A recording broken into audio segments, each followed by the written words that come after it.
Pengertian ilmu dan kebenaran ilmiah.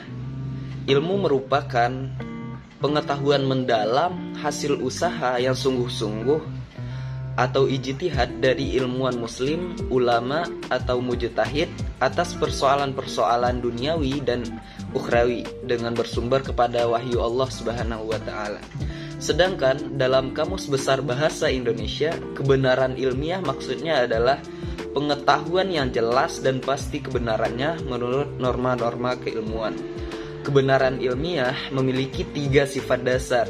Yang pertama, struktur yang rasional atau logis. Kedua, isi empiris. Ketiga, dapat diterapkan atau pragmatis.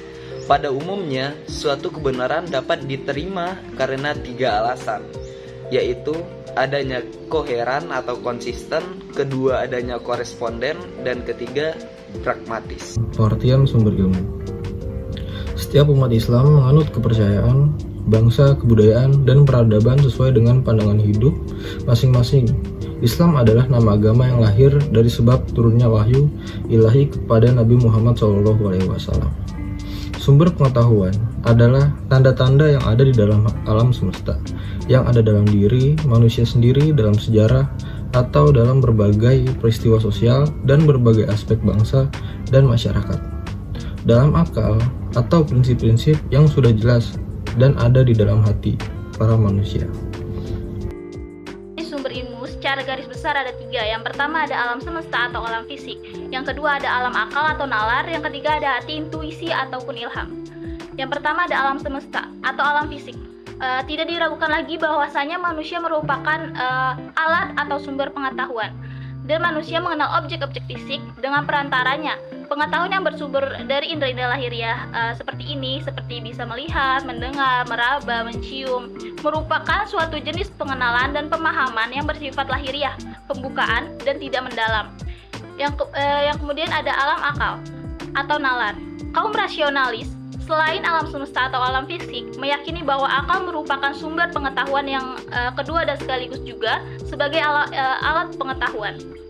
Yang terakhir ada hati atau intuisi atau ilham. Kaum empiris memandang bahwa sesuatu yang immateri itu tidak ada, maka pengetahuan tentang immateri tidak mungkin ada. Sebaliknya juga kaum ilahi atau teosof yang meyakini bahwa ada sesuatu hal yang lebih luas dari sekedar materi. Mereka meyakini keberadaan hal-hal yang immateri. Sarana berpikir ilmiah terdapat 2 pembahasan, yaitu bahasa dan logika. Bahasa merupakan media yang digunakan manusia untuk berkomunikasi. Jenis bahasa ada 2, yaitu bahasa verbal dan bahasa nonverbal. Lalu logika adalah bentuk ilmu pengetahuan yang dapat dibuktikan oleh pemikiran serta akal manusia.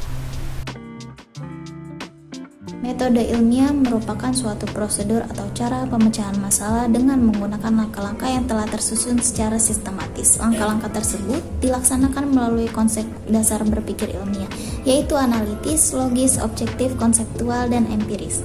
Langkah-langkah metode ilmiah yang pertama, identifikasi masalah. Yang kedua, merumuskan masalah. Yang ketiga, mengkaji literatur. Yang keempat, membuat hipotesis. Yang kelima, menentukan variabel penelitian. Yang keenam, menetapkan prosedur kerja. Yang ketujuh, menguji hipotesis. Yang kedelapan, mengolah dan menganalisis data. Yang kesembilan, membuat kesimpulan. Kesepuluh, mempublikasikan hasil penelitian. Penelitian ilmiah merupakan studi atau penyelidikan yang dilakukan secara hati-hati, sistematis, sabar dalam satu bidang pengetahuan yang dilakukan untuk menentukan fakta atau prinsip. Dan prosesnya dalam penelitian itu, yang pertama pengumpulan informasi atau data, yang kedua observasi secara sistematis, yang ketiga analisis informasi atau data, lalu interpretasi informasi atau data, dan yang terakhir pemecahan masalah.